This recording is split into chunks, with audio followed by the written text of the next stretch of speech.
baby a first date. So they had snacks or whatever, like little Debbie cakes and little finger food, stuff like that. Looked like he might have got it out of his baby mama's pantry where the kids' snacks be at. She goes to grab her bag, her big stick, her bag. He eventually they exchange numbers. Now I don't know why Summer didn't think before she took his number and was like, "You at a hotel? Why are you at a hotel?"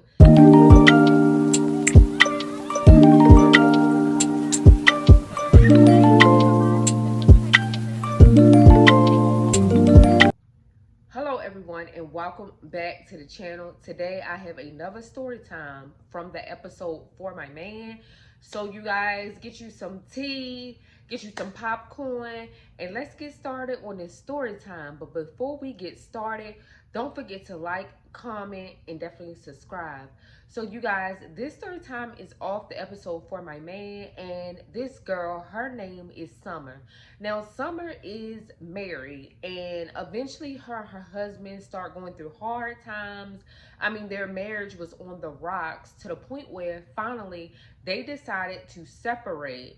Now Summer had a child by her husband, well, two kids by her husband, and they was just gonna separate. He was gonna pay child support, and Keisha knew very instant by her husband being the breadwinner and now they're separating that she would definitely have to get a job very quick.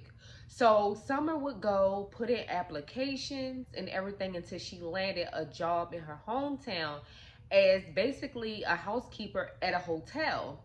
Now, Keisha would come every morning, prepare her cart, and then start her checkouts first, and then work her way to the rest of the areas that she has to clean. So on this particular day, Summer was basically preparing her cart.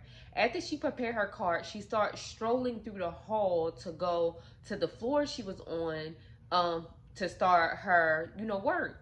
So Summer is basically about to unlock one of the room doors that was a checkout, and here comes a guy named Mark. Mark walks up and Summer speaks, he speak, and then he just instantly stopped and said, "I admire your beauty, like you are so beautiful," basically trying to like get to know her. So they exchange a couple of words and then eventually they exchange numbers. Now I don't know why Summer didn't think before she took his number and was like, "You at a hotel? Why are you at a hotel?" So she just took his number, like not asking questions, nothing, knowing that he probably had somebody in the room last night in a whole buck. But never mind that. Keisha took his number. They talked back and forth on the phone, and then finally they went on their first date that same weekend. Now, Mark took her to a picnic. That was their first date, a picnic. And Summer wouldn't like, she didn't really care. She appreciated, like where he took her. But baby, a first date, so they had snacks or whatever, like little Debbie cakes and little finger food, stuff like that. Looked like he might have got it out of his baby mama's pantry where the kids' snacks be at. But lo and behold, they had a picnic. So after that, like they decided to keep getting to know each other, talking on the phone. And Mark was telling Summer everything she wanted to hear. And they said that it was just fulfilling the things that she was missing, the things that she was looking for. He was basically fulfilling those empty spaces. So eventually she and Mark wind up moving in together, and he moves in with the children or whatever. Honey, a little while after that, Mark lost his job and he started being aggressive and angry, just walking around the house with an attitude all the time, like all the time. And he will be sitting around with his little stinky feet, just sitting back, like changing the channel, eating the kids' snacks, like the little Lunchables and little Debbie cakes and then little Huggies drinks. He was basically emptying those kids out, like eating all that stuff. And she just said he just became even more aggressive until one day he was like, I need some money and I need it now. And she should have said, you need a job and you need it now. Go work at a Walmart, a Target, a Piggly Wiggly, something. Like, why are you telling me? Go put in somebody's application.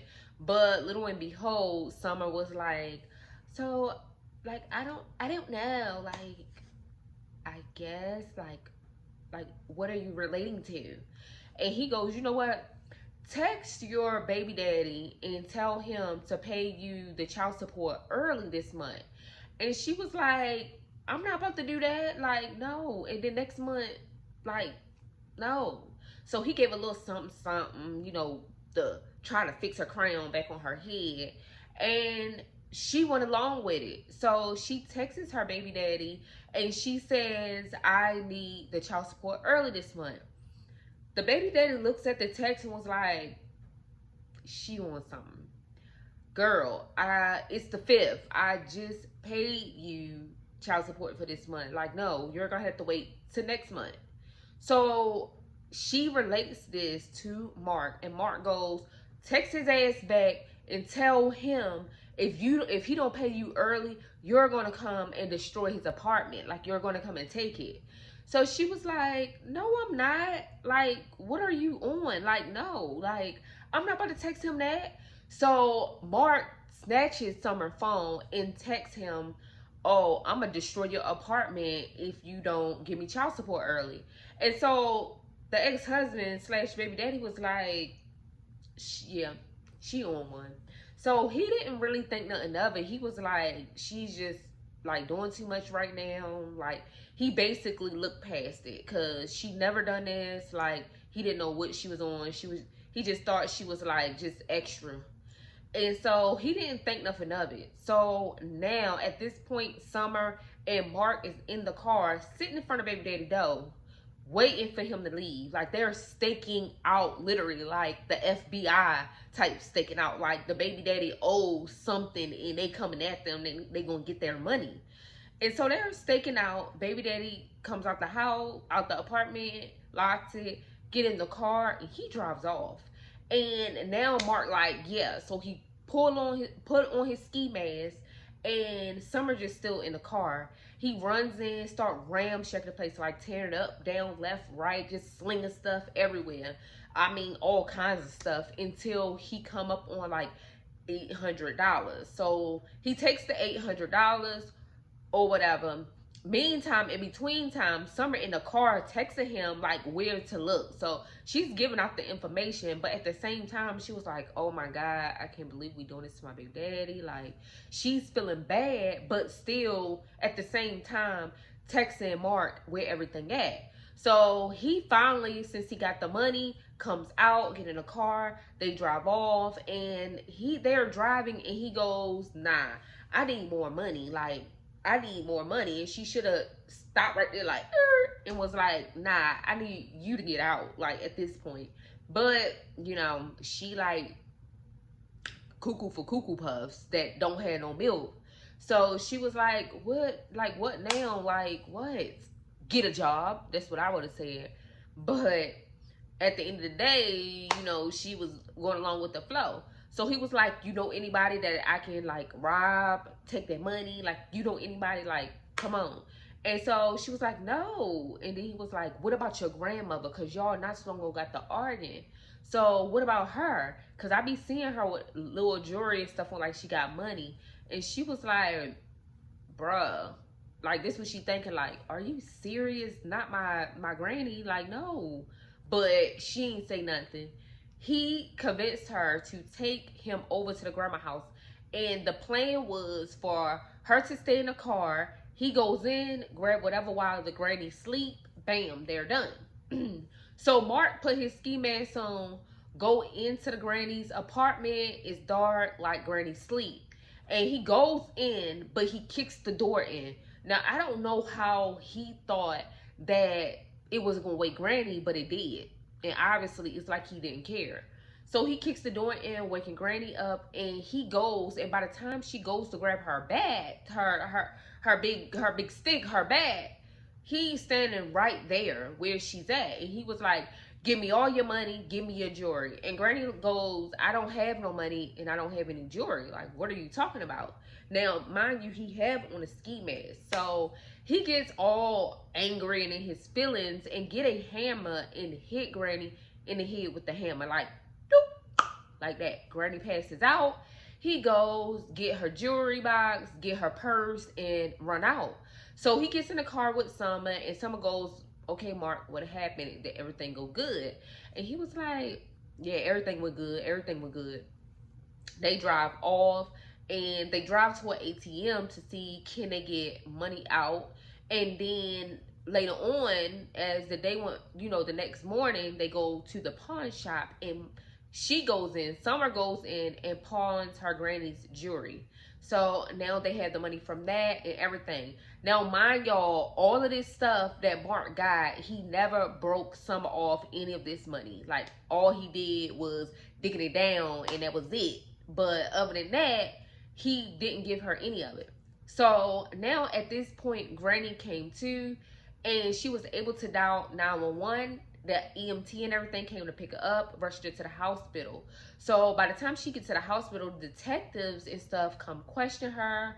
Well, they first questioned the nurse and everything, and the nurse said she'll be fine. She had to get staples, and other than that, she'll be okay. So they asked, was it okay to question Granny? And they went in there and they asked her, and Granny couldn't make out who it was, but she could relate what all was taken.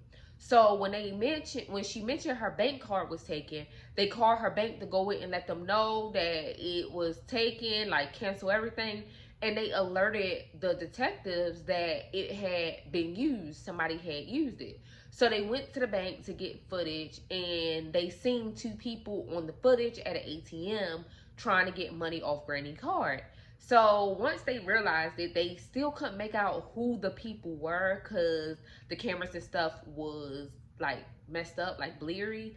Now at this point, you guys, like, people should be on it at this point. Like, y'all need better footage because all of this stuff been going on for years, and every case and every time you turn around, we don't have clear footage. So I need y'all to invest in better, like, systems and security alarms and security systems so we can make out who these crazy people are. But anywho, that's another day. But you guys, so now by this time they go to the pawn shop and around town, and they like, look, like, we're trying to find some jewelry that probably had been turned in for money.